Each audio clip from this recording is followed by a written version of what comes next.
여러분 어떤 흔적이 있습니까? 흔적이 너무나도 중요하죠. 우리 이런 문구가 있죠. 아름다운 사람은 머문 자리도 아름답습니다. 여러분 어디서 보셨습니까? 박물관에서 보셨습니까? 아니면 어떤 주요 그죠? 바로 화장실에서 나오죠. 주로 고속도로 휴게소에서 한 번씩 보잖아요. 근데 어느 날 내가 아름다운 사람은 머문 자리도 아름답습니다. 여사로 봤는데 어느 날 갑자기 감동이 되는 거예요. 흔적. 우리가 화장실에서만 좋은 흔적을 남기는 것이 아니라 내 인생에도 그대로 적용된다. 그렇지 않습니까, 여러분? 여러분 생각해 보세요. 믿음의 사람, 하나님을 제대로 믿는 사람은 흔적이 틀려요. 그 사람이 남긴 흔적, 그 사람이 남긴 그 뒷모습, 그 사람이 남긴 그 과정들을 보면 틀리다는 거죠. 그래서 왜 흔적이 중요하느냐? 여러분 이렇게 하면 이런 말씀드리면 이해될 겁니다. 히틀러 하면 600만 명을 학살했다. 나쁜 흔적이잖아요. 나쁜 흔적. 여러분이 생각할 때 나쁜 흔적이 기억되면 어떨까요? 여러분 노벨이라고 여러분 아십니까? 다이너마이트를 발명한 노벨인데 어느 날 기사에 이런 기사가 떴어요. 다이너마이트니까 이제 파괴 발명가죠. 파괴 발명가 사망 신문에 나왔어요. 알고 봤더니 오보예요. 자기 형이 세상을 떠났거든요. 근데 그때 그 기사를 보고 충격을 받았습니다. 내 이미지가 나는 다이너마이트를 발명해서 세계에 엄청난 영향력을 끼친다 생각했지만 내가 파괴하는 사람이었구나. 그래서 그때부터 이미지를 바꾸기 시작했어요. 흔적을 바꾸기 시작했어요. 그러다가 뭐예요? 지금 뭐가 있습니까? 노벨 평화상까지 받죠. 그 아름다운 인생을 살고 영향력 있는 인생을 살면서 노벨이 생긴 거예요. 노벨 평화상, 노벨 문학상이 생긴 거예요. 그래서 나쁜 흔적은 우리가 지워야 돼요. 우리가 영적으로, 신앙적으로 나쁜 흔적, 죄된 흔적, 음란한 흔적, 우리를 몰아내는 악한 영의 흔적은 예수의 보혈로 다 씻어내는 여러분 되시길 바랍니다. 그렇게 돼야 되죠, 여러분. 그래서 마음속에도 여러분 흔적이 있어요. 어떤 흔적이었습니까? 여러분의 마음속에. 어떤 사람은 흔적을 제대로 남기면 무덤에 묻혔는데도 기억이 납니다. 저는 이렇게 생각합니다. 우리는 오래 사는 게 중요하지 않다고 했고 또 어떤 가치를 남기느냐. 근데 저는 이런 생각을 합니다. 내가 죽고 나서 무덤에 들어가서 후손들이 어떻게 생각하느냐. 후손들이 생각할 때. 그래서 여러분을 생각하면 보고 싶은 사람, 기억나는 사람, 존중하고 싶은 사람이 되어야 된다는 것이죠. 여러분 노예 해방시켜 링컨 하면 노예 해방시켰다. 세계 역사에 흔적이 있죠.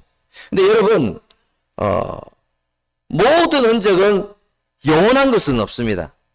근데 하나님 앞에서의 흔적은 영원한 흔적입니다.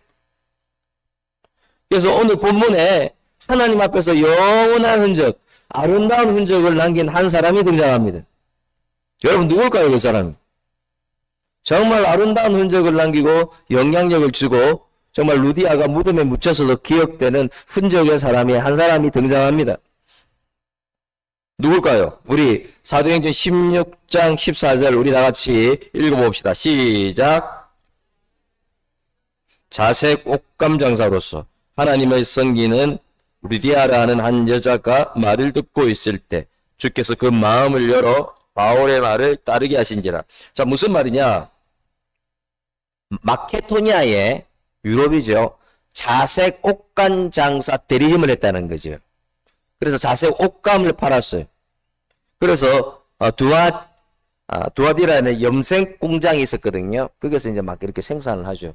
그래서 자색 옷감을 만드는 사람. 그래서 어느 정도 성공했던 사람입니다. 근데 이 여인이 바울의 일행을 만났죠. 루디아가 만났고 그들이 정하는 복음을 받아들이고 예수님을 믿었습니다. 그래서 세례를 받았어요.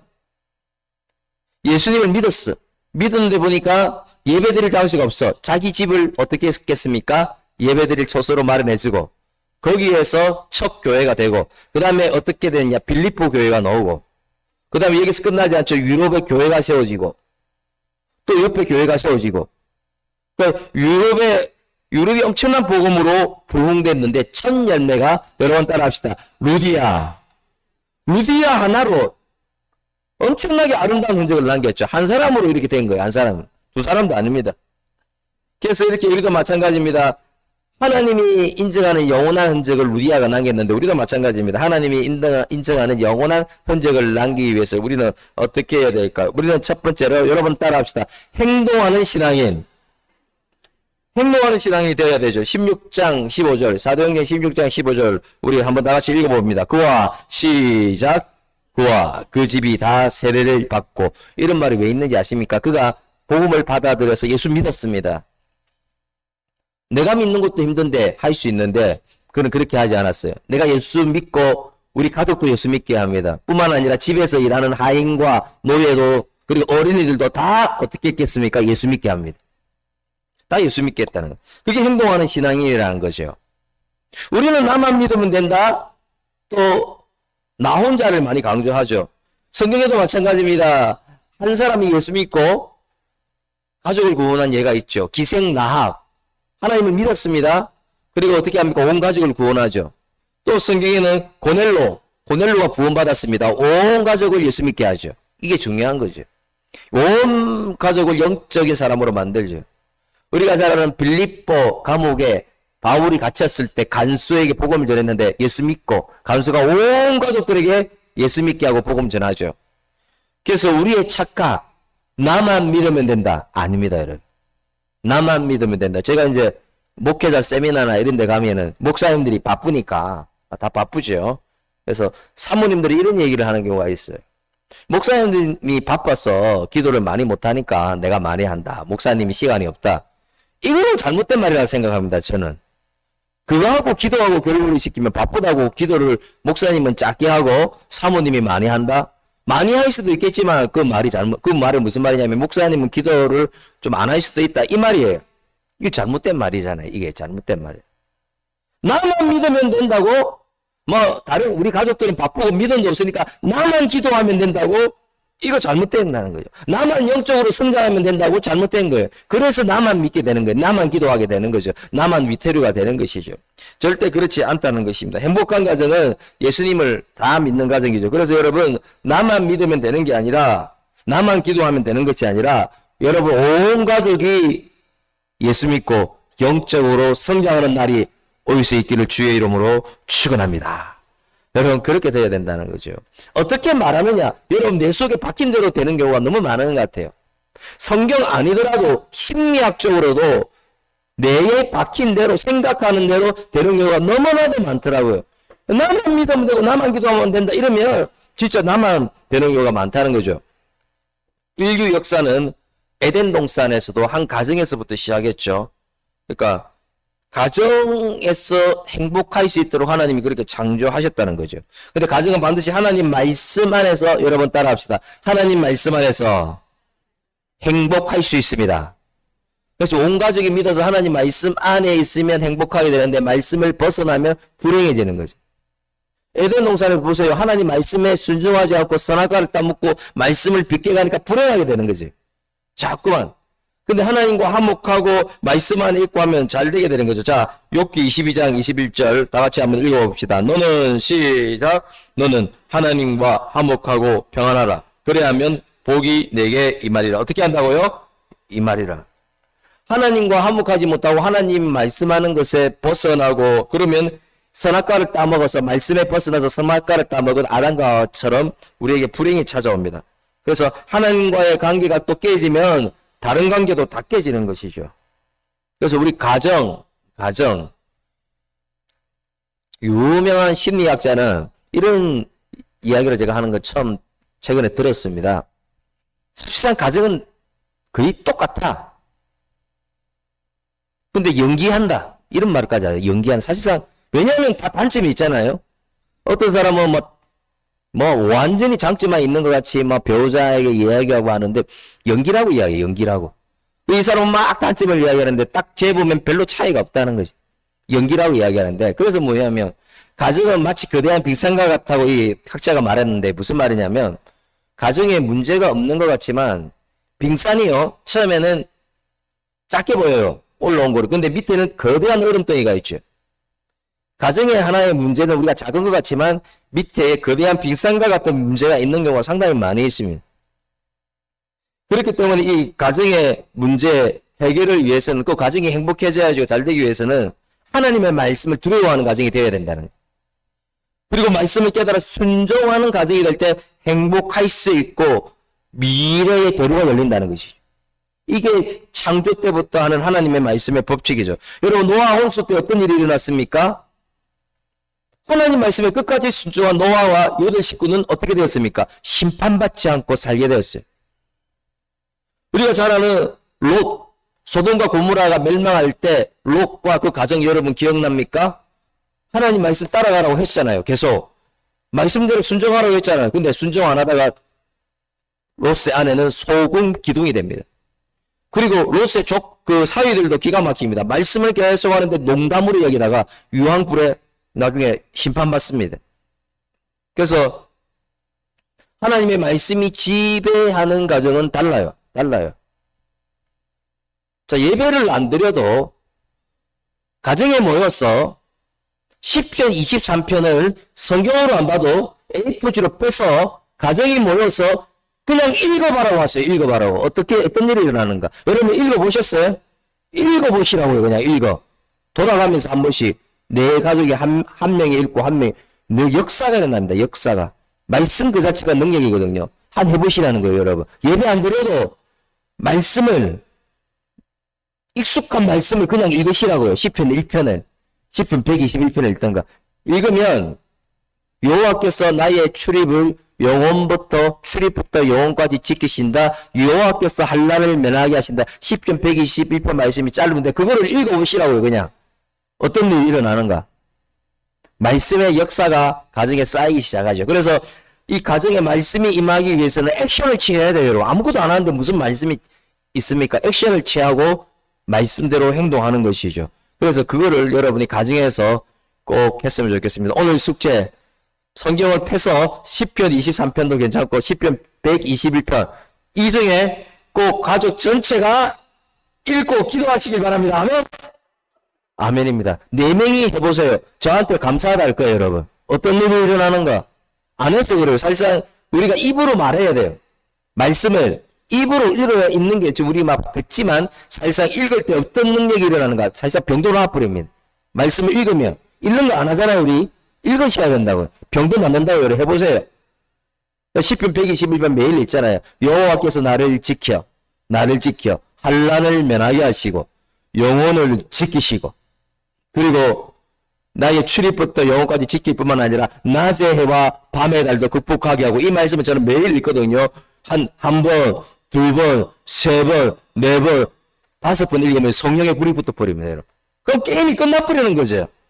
제가 그 경험을 한다고요. 여러분에게 말씀하는 거예요. 그래서 제가 성경 읽는 것도 여러분에게 말씀을 드리려고 이런 말씀을 드렸습니다. 루디아가 그랬다고요. 루디아가 예수 믿고 하나님 말씀을 알았어요. 그럼 나는 아니에요. 다 성경을 읽게 하고 너도 읽고 나도 읽고 같이 읽게 하고 같이 기도해주고 이 가정이 천국이 돼버리는 거죠.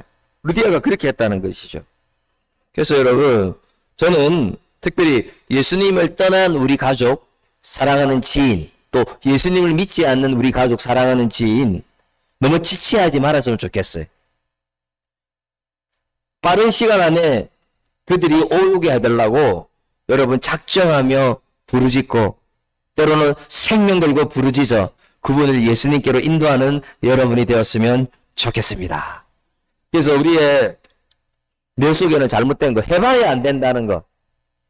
한 교회에 한 목사님이 부인했습니다. 이분도 처음 목사님이라서 뭐 능력이 있고 그런 분은 아니에요. 근데 한 정말 부유한 여인이 있는데 정말 성공한 부인인데 문제는 남편분 절대 예수 안 믿는다고. 우리 남편은 예수 안 믿는다고. 믿을 수가 없다고.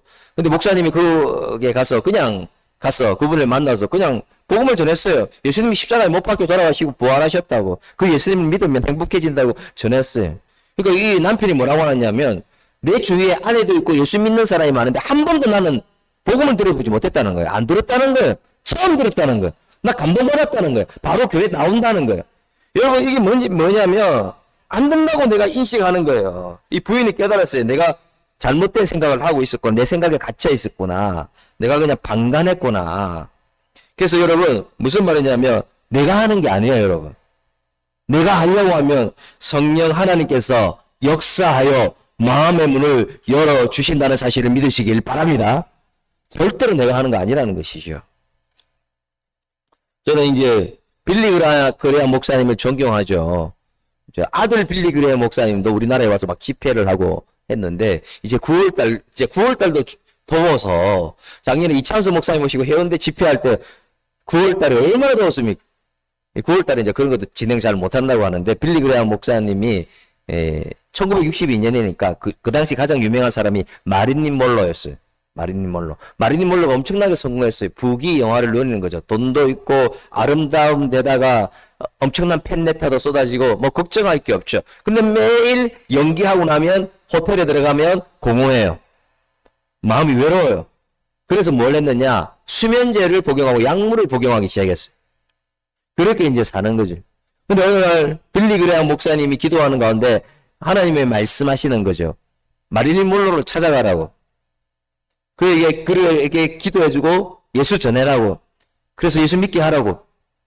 그 메시지를 준 거예요. 그래서 하나님의 메시지니까 빌리 그레이엄 목사님이 그를 이제 연락을 하니까 비스가 받는 거예요. 근데 문제는 비스가 절대 거부를 하는 거예요. 안 됩니다. 10번을 넘게도 거부를 하는 거예요. 어쩔 수 없이 빌리 그레이엄 목사님이 다음번에 연기했는데, 근데 여러분, 하나님의 메시지잖아요. 어떤 일이 일어났느냐. 그 다음날 마릴린 먼로가 약물 과다 복용으로 그 전날 너무 많은 약물을 먹는 바람에 밤에 세상을 떠나버렸어요, 여러분. 만약에 여러분, 그 빌리 그레이엄 목사님이 그 시간에 왔으면 어떻게 됐겠어요? 예수 믿고 복음이 들어가고 이제 예수님의 자녀가 되어서 약물 그런 거 과다 복용을 안 했을 거잖아요. 생명을 살릴 수도 있고 죽일 수도 있고. 기회는 절대로 영원하지 않습니다, 여러분. 때가 있습니다, 때가. 그래서 이분이 말씀 들었으면 자살 안 했겠죠. 죽지 않았겠죠. 약물 과다 복용으로. 그리고 인생이 달라졌겠죠. 그리고 예수 만났으니까 행복하게 살 수 있었겠죠. 그래서 여러분, 언제까지 기회가 있는 게 아니에요, 여러분. 금방 지나갑니다. 지금 벌써 9월달인 거 아시죠, 여러분? 9월달입니다, 지금. 21년대, 20년대가 엊그저인데 지금 25년입니다. 2030은 2030년은 순식간에 온다고 전문가들이 예상하고 있죠. 더 빨리. 그래서 여러분, 그냥 방치하지 말고 루디아처럼 예수님을 떠난 우리 가족, 우리 사랑하는 지인에게 예수를 전할 수 있는 행동하는 신앙이, 아름다운 흔적을 남기는 신앙인이 되시길 주의 이름으로 축원합니다. 이렇게 돼야 되겠죠. 두 번째, 예수님의 흔적을 남기는 사람은 좋은 모임에 참석함으로 예수 믿는 흔적을 나타내는 사람입니다. 좋은 모임이라고 했습니다. 세상에 많은 모임들이 있는데요. 이 루디아가 모이는 모임이 있었어요. 항상 강가에서 모이고 또 그러면서 그때는 예수님을 몰랐지만 그래도 이제 영적인 모임을 많이 했죠. 그래서 당시에 유대인들은 소수의 힘으로 회당을 세울 수 없었죠. 그래서 회당을 세울 수 없으니까 강가에 기도처를 마련해 놓고 서로를 위하여 영적인 모임들을 했죠. 근데 이러는, 자, 몇 절이죠? 사도행전 16장 13절, 안식일에 우리가 기도할 것이 있을까요? 문밖 강가에 나가 거기 앉아서 모인 여자들에게 말하는데, 이때 바울이 누굴 보았을까요? 그리고 말이 없었더라. 누굴 봤을까요? 루디아. 여러분 따라합시다. 루디아. 하나밖에 없잖아요. 그런데 누가 한 사람이 마리아라고 했습니다. 이해됩니다. 대답해 주니까 얼마나 감사해요. 루디아를 만났습니다. 그래서 루디아가 지속적으로 좋은 모임을 했다고요. 좋은 모임을, 아름다운 모임을 했다고요. 이 모임하는 중에 바울을 만났고, 그리고 바울이 그에게 복음을 전했습니다. 이로 인해 예배드리고 싶었어요. 우리 집에 와서 예배드리라. 왜? 교회가 없고 기도처도 제대로 없고 하니까 우리 집에 와서 예배드리자. 교회가 시작하는 거죠. 예배를 내어줍니다. 그러면 거기서 끝나지 않죠. 그로 인해서 사람들이 막 모이니까 빌립보 교회가 세워지죠. 빌립보 교회만 세워지는 것이 아니라 그 옆에 교회도 세워지죠. 유럽에 엄청난 교회들이 세워지는 거예요. 그래서 여러분, 우리가 좋은 모임을 할 때 하나님은 역사하십니다. 역사. 나쁜 모임이 아니라. 우리가 예배가 얼마나 좋은 모임인지 아십니까, 여러분? 예배에 감동을 받으면, 제가 저번 주에 말했는데 여러분 기억납니까? 감동받으면 어떤 호르몬이 오른다고 했죠? 그리고 말이 없었더라 할 뻔했는데 몇 사람이 말해. 여러분 따라합시다. 다이돌핀. 예배를 통해서, 말씀을 통해서 여러분이 은혜 받고 감동받으면 다이돌핀 호르몬이 오릅니다. 그러면 이것은 엔돌핀의 4000배라고 했잖아요. 그러면 여러분 속에 있는 고통도 제거되고요. 마음의 평안이 생길 뿐만 아니라 그 호르몬이 오르면, 감동의 호르몬이 오르면 어떤 것과 비교할 수 없어요. 이거는 약으로 먹는 것과도 비교할 수 없죠. 그래서 예배드림이 기쁨되고, 예배드림이 감동되고, 예배드림이 은혜된다면 우리가 기쁜 이유는 그거예요. 엄청난 감동 호르몬이 흐르는 것이죠. 하나님은 여러분, 오전 예배만큼, 오전 주일날 이 말씀 듣는 예배만큼 좋은 모임이 있습니까? 없다고요, 여러분. 절대로 없어요. 한번 가보세요, 여러분. 가라면 안 되죠. 또 어떤 분은 내가 가라 했다고 저번 주에 갔다 그러더라고. 예. 금요기도에 여러분, 금요기도에 저녁에 한번 나와서 우리가 하나님 앞에 마음 놓고 찬양하고 말씀 듣고 마음 놓고 기도할 수 있는 모임은, 그런 좋은 모임은 없습니다. 여러분. 없습니다. 금요기도에 50명 이상 오는데 다음 주에는 60명 와야죠. 여러분. 숫자가 중요한 건 아닌데 왜 안 오세요? 여러분 오셔야 되고요. 금요일날 일 안 하시는 분 오셔야 돼. 오셔야 돼. 하나님의 은혜. 제가 열심히 부족하지만 열심히 준비해갖고 뭐 생전 전하지도 않았던 말씀을 막 전하잖아요. 여호와 멜렉 하면서 치키티는 막 이렇게 하면서 오세로, 다음 주에는 말씀 제목이 여호와 오세로. 안 들어보셨죠, 여러분? 궁금하게 하려고. 여러분 모르는 거. 여호와 칠이 안 들어보셨죠? 제목이 그거예요. 칠이 오세로. 안 들어보셨죠? 그래서 여러분이 중요한 모임이죠. 이 새벽기도 여러분 어떻게 생각하세요? 하루에 첫 것을 드리면 영적 승리를 하는 거죠. 게임이 끝난 거예요, 이미. 싸움에서. 하루에 첫 것을 드리면 이미 영적으로 승리하고 전진할 수 있는 새벽기도 얼마나 중요합니까, 여러분? 이런 진짜 좋은 모임이라는 거죠. 믿음의 사람이 모임. 그래서 여러분 경계해야 될 모임은, 부정적인 소리 하는 사람들의 모임은 가면 안 되죠. 비판하고 정죄하는 모임, 재짓게 하는 모임, 거짓말하게 하는 모임, 막 비방하게 하는 모임은 끊으셔야 돼요. 그리고 음란의 가능성이 있는 모임, 가능성이라고 했습니까? 내가 영적으로 잘못될 가능성. 왜 저는 가능성이 중요하다 하느냐면, 역사적으로 보면 지금도 마찬가지예요. 사람들이 왜 죄 짓느냐? 틈입니다, 틈. 작은 가능성에서 죄를. 그래서 저는 여러분을 죽이는 모임에는 가지 말라는 거예요. 죽이는 모임. 나를 죽이고 나를 힘들게 하는 모임이죠. 사랑하는 여러분, 우리를 살리는 모임, 영적인 사람들과 하는 모임, 차양대 같이 하는, 여러분 살리는 모임이잖아. 차양대원끼리 모인다. 살리는 모임 아닙니까? 엄청나게 살리는 모임이죠. 엔돌핀을 돌게 합니다. 기쁨의 에너지. 우리를 살리는 모임이죠. 그래서 사랑하는 여러분, 예배 모임, 말씀이 살아있는 모임, 기도 모임, 믿음의 소리를 하는 모임, 여러분에게 기쁨을 주고 감동을 주고 여러분을 살아나게 하는 모임에 적극적으로 참석하는 하나님의 사람 되시길 주의 이름으로 축원합니다. 그렇지 않겠습니까, 여러분? 세 번째는 여러분 따라합시다. 축복의 통로. 축복의 통로로 우리는 살아가야 됩니다. 우리가 예수 믿는 흔적이 있는 사람은 축복의 통로죠. 15절, 그와 집이 다 세례를 받고 우리에게 청하여 이르되 만일 나를 믿는 자로 알거든. 다 같이 내 집에 시작. 내 집에 들어와 유하라고 강권하여 머물게 하니라. 루디아가 세례를 받고 이제 예수를 믿었는데 바울의 이름을 보니까 행색이 거지 같아. 보니까 있을 것도 없고 먹을 것도 별로 없고 좀 불쌍한 느낌. 복음은 역동적으로 정하는데 뭐가 없어요. 그래서 자기 집을 제공한 거예요. 우리 집에 와라. 그래서 예배드리고 집에 또 거하게 했어요. 선교사의 체면을 세워줬죠. 그러면서 또 반복되죠. 빌립보 교회가 세워지고 유럽의 교회가 세워지고 유럽의 복음화가 되고 부흥의 불길이 일어나고 또 이것은 세계의 복음화로 갑니다. 한 사람입니다. 한 사람. 축복의 통로로 사용되죠. 그리고 그도 여기서 끝나지 않아요. 자기가 그렇게 섬기고 하니까 하나님이 은혜를 부어주십니다. 더 잘 살게 하고 그리고 더 인생의 대로가 열리게 합니다. 하나님의 일을 하면 하나님은 가만히 있지 않습니다. 반드시 갚아줍니다. 후히 누리고 넘치게 주시는 분이 넘치는 것이 하나님의 말씀의 법칙이죠. 그래서 하나님의 거룩한 비전을 위하여 자기의 소중한 것을 내어놓은 걸 하나님이 기뻐하는데 이런 사람에게는 반드시 축복의 문을 열어준다는 사실을 믿으시길 바랍니다. 반드시예요.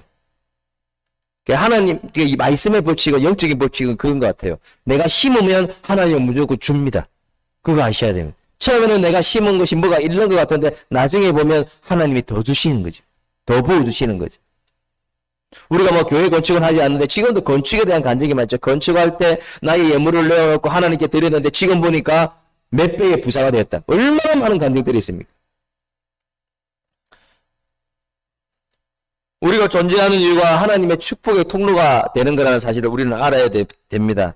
바울도 중요하지만 바울의 뒤에서 도운 루디아가 너무나도 소중하죠. 그래서 여러분 한번 따라할까요? 전방 선교사, 후방 선교사. 전방 선교사는 직접 현장에서 선교하는 분이에요. 후방 선교사는 사업체를 운영하면서 도우는 거죠. 자신의 물질을 통하여, 자신의 기도를 통하여, 자신이 또 편지와 서신을 통하여, 또 후원을 통하여 도우는 후방 선교사. 그래서 후방 선교사도 선교사라고 하는 거죠. 루디아는 이런 기도를 했습니다. 하나님, 이 사업체가 주님 나라 확장하는 귀한 통로로 쓰임받게 하여 주시옵소서. 이런 기도를 한 거죠. 그래서 하나님은 진짜로 쓰임받게 하시고 그 사업체가 더 큰 매출을 올리는 사업토로 바꿔주시는 것이죠. 이게 아름다운 기도죠. 그래서 이 한 사람 루디아 때문에 나라와 민족이 바뀌고 한 대륙이 복음으로 바뀌어버려요. 이런 역사가 일어나는 것이죠. 그러니까 사도 바울 강가의 기도처에서 만난 루디아가 예상하지 못한 이 일을 한 것을 사도 바울도 몰랐어요. 예상하지 못했어요. 그런데 알았어요, 그가. 하나님 말씀대로 하면, 분명히 하나님의 관점대로 일하면 하나님이 일하신다는 사실을 알았는데, 축복의 통로로 사용된다는 사실을 알았는데, 하나님은, 우리 화면면에서 한번 읽어볼까요? 하나님은 오늘날에도, 다 같이 시작. 오늘날에도 축복의 통로인 루디아를 찾습니다. 그리고요, 하나님은 창조 때부터 우리를 축복하시고, 축복의 통로로 사용할 수 있는 DNA를 이미 주셨습니다. 너를 축복하고, 그 다음에 축복하고 나서 다스리라. 정복하라, 다스리라, 문화명령인데 다른 말로 축복의 통로로 사용한다는 말씀을 이미 주셨어요. 우리 몇 절이죠? 창세기 1장 28절. 하나님이 나같이 시작. 하나님이 그들에게 뭘 주시고? 우리를 말합니다. 우리를. 그들에게 복을 주셨다. God bless them. God bless you. 하나님이 이미 축복하셨다. 여러분을 이미 축복하신 줄 믿습니다. 그래서 창세기부터 나오는 거예요. 이미 하나님이 그들에게 뭘 주시며? 복을 주셔서 이미 축복했다는 거예요. 그래서 하나님이 그들에게 이르시되 생육하고 번성하고 땅에 충만하라. 땅을 뭐하라?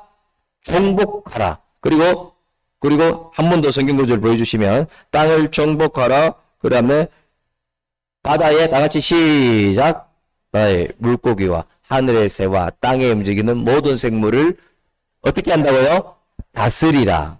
무슨 말인지 아십니까? 내가 복을 받았습니다. 나를 축복의 통로로 사용하신다고 말씀하고 있는 거죠. 우리를. 그러니까 이미 창조 때부터 우리 하나님의 자녀인 우리에게 하나님은 축복해 주시면서 축복의 통로로 사용한다고 말씀을 하셨습니다. 왜 안 되느냐? 내가 아니라고 하는 거예요. 내가 아니라고. 아니라는 거죠, 여러분. 그래서 여러분, 우리가 자꾸 아니라고 하고 두려워하고 내가 이런 죄가 있는데 하니까 하나님은 이렇게 말씀하시죠. 이사야서 44장 2절. 너를 만들고 시작. 너를 만들고 너를 모태에서부터 지어낸 너를 도와줄 여호와가 이같이 말하노라. 나의 종 야곱 내가 택한 여수로나 뭐 하지 말라? 두려워하지 마라. 여수로나 축복을 나눠주는 사람이 여수로나 뜻이거든요. 그거 두려워하지 말라. 무슨 말이냐면 내가 너를 축복의 통로로 만드는데 왜 자꾸만 겁먹고 두려워하고 안 된다고 말하느냐. 야곱이 왜 등장한지 압니까 여러분? 야곱 아시죠? 야곱이 형을 속여서 거짓말도 하고 사기도 쳐먹고 또 욕심도 많고 이기적이었고 그런 좋지 않은 모습이 있었잖아요. 그런데 하나님이 축복의 통로로 사용하셨다고요.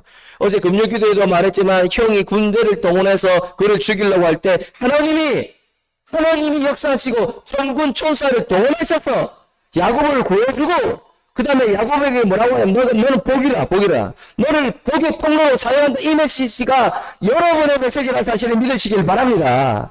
그래서 여러분 믿으셔야 돼요. 내가 이렇게 부족한데 어떤 분은 내가 주일날밖에 못 드는데 상관이 없이 하나님은 축복의 통로로 우리를 사용해 주십니다. 그러면서 이사야서 44장 3절 나는 목마른 자에게 물을 주며 말씀하고 있거든요. 이 무슨 말이냐면 메마른 영혼에 하나님이 샘물이 나게 하셔서 메마른 영혼을 샘물 나게 하는 하나님의 축복의 통로로 우리를 만들어 주신대요. 믿으십니까, 여러분? 안 믿는 게 문제입니다. 안 믿는 게. 안 믿어져요. 그래서 절망하고 있는 사람에게 소망을 주고 다시 메말라 있는 사람을 일으킬 수 있는 축복의 통로로 이미 우리를 만들었대요. 그렇게. 사용하신대요. 그러면 하나님 나는 우디아처럼 경제적으로 번성하지도 않고 그런데 나는 축복의 통로로 절대 사용할 수 없습니다. 하고 말할 수 있는데 제가 저번에 한 번 더 소개했는데 이준영 씨라고 여러분 들어보셨습니까? 강인수의 집이라고 합니다. 강원대 인문수석 이준영 씨 그 책을 보면 기가 막힙니다. 여러분 직장에서 적응 못했습니다. 그러면 어떻게 됩니까? 좋은 대학 나온 것도 아닌데 직장에서 적응 못해서 나왔어. 못하겠다고 내가 염증 느꼈어. 그럼 뭐가 축복의 통로입니까? 우리는 그러면 축복의 통로가 아니라고 생각할 수 있죠. 그런데 뭐 하느냐 하면 토스트, 호떡 같은 토스트 장사를 해요. 그럼 이거 저주다 이거. 이렇게 생각할 수 있죠. 토스트를 만든다고요. 직장에서 적응 못해서 나와서 토스트를 만든다? 저주입니까 여러분? 어떻게 하느냐. 토스트를 이제 파는 거예요. 2,000원 토스트를 팔면서 그 다음에 학교가 많이 있으니까 대학생을 만납니다. 대학생을 만나니까 막 표정이 막 다 굳어 있어요. 절망하는 표정. 그들에게 토스트를 주면서 그들에게 좀 기쁨을 주는 것이죠. 초등학생들이 제법 와요. 근데 초등학생들이 막 겁에 질려 있어. 너무 두려움에 질려 있어. 그리고 때로는 돈도 안 갖고 와. 근데 그들에게 다가가서 토스트를 주면서 그들에게 용기를 줍니다. 힘내라고. 그리고 동네 사람들 가난하다 보니까 죽으려고 하는 사람이 많아. 자살하려고. 이제 뭐 이제 끝내려고 한다고. 이제 이거 사업장 접으려고 한다고. 그런 사람들이 많이 와. 그런 사람을 만나면서 그 메마른 사람들이잖아요. 그 메마른 사람들에게 다시 샘물나게 하는 일을 하는 거죠. 그러면서 여기서 끝나지 않죠. 또 자주 오는 대학생들이 있어요. 자주 오는 주민들이 있어요. 자주 오는 주민들에게 복음을 전하는 거예요. 복음을 전하니까 많은 사람들이 또 예수를 믿어. 여러분 이게 축복의 통로 아닙니까 여러분?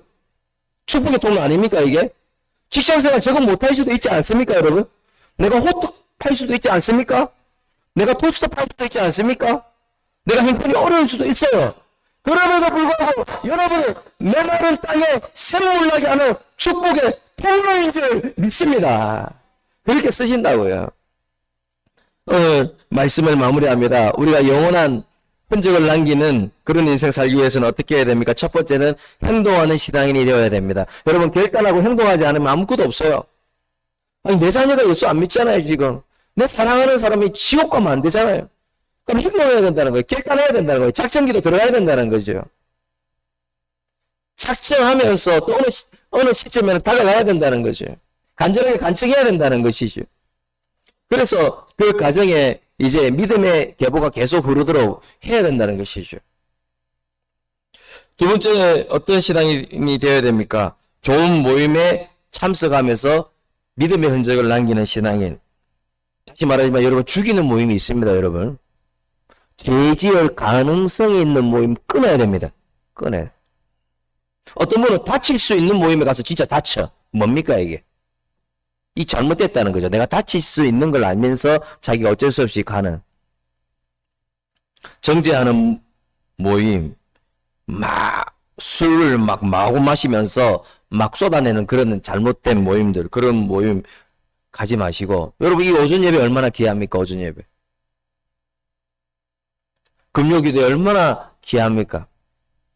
여러분 예배 모임, 말씀이 살아있는 모임, 믿음의 소리를 하는 사람들의 모임, 나를 자꾸만 망가지게 하는 그런 모임 말고 여러분을 이렇게 세워주는 모임, 여러분을 기쁘게 하고 감동을 주고 다시 살릴 수 있는 그런 모임에 적극적으로 참여하는 여러분 되시길 주의 이름으로 축원합니다. 그렇게 돼야 되죠. 세 번째, 우리는 축복의 통로로 살아가야 됩니다. 내가 너를 축복했다고, 이미 창세 때 축복했다고, 쓸이 있는 거 했다고요. 그래서 우리는 축복의 통로로 이미 사용될 수 있다고. 근데 우리의 내 속에 나는 안 된다, 나는 나이가 들었어, 나는 이제 약했어, 나는 실수 많이 해서. 아닙니다, 여러분. 호떡 하나 팔아도, 저는 앞에서 예전에 교회 앞에서 호떡 파는 사람을 통해 감동받은 적이 있어요. 너무 밝은 거예요. 그분이 그 사님인데 밝은 거예요. 다른 거예요. 이게 왜 그래야 했더니 그 속에 축복의 통로라는 인식이 확실하게 박혀 있는 거예요. 이게 확실하게. 그래서 여러분 내 속에 박혀 있는 그것이 그대로 나타나게 되는데, 제가 기도하면서 축복의 통로를 선포하는데 어제 저녁에 갑자기 제 마음에 자신이 없게 느껴져요. 제 마음에도 그런 마음이 생겨요. 내가 사용돼야 되는데 나는 못할 수도 있습니다, 하나님. 이러니까 하나님이 정신 차리라는 메시지를 주면서 저한테 확실한 찬양을 주셨어요. 어떤 찬양이냐? 지금까지 당신이 이게 달려오는 것이 모든 것이 나의 은혜인데 내가 너에게 고르고 골라 축복의 통로로 만들었다 말씀하신 거예요. 깜짝 놀랐어요. 저의 축복의 통로입니다. 고백을 했죠. 그 다음 가사가 기가 막힙니다. 메마른 삶에도 너는 너를 만족하게 할 것이고 당신이 물이 끓이지 않는 샘으로 만들어 주신다. 무슨 말이냐면 메말라도 내가 샘물이 되게 한다고. 그리고 너를 통해 메마른 사람이 샘물 되게 한다고. 그리고 내가 피곤하다고, 연약하다고, 힘들다고, 피곤한 무릎 있다고 하지만 그럼에도 불구하고 전능한 사람을 세우는 축복의 통로로 여러분을 세울 수 있다는 사실을 믿는 여러분 되시길 주의 이름으로 축원합니다. 아멘.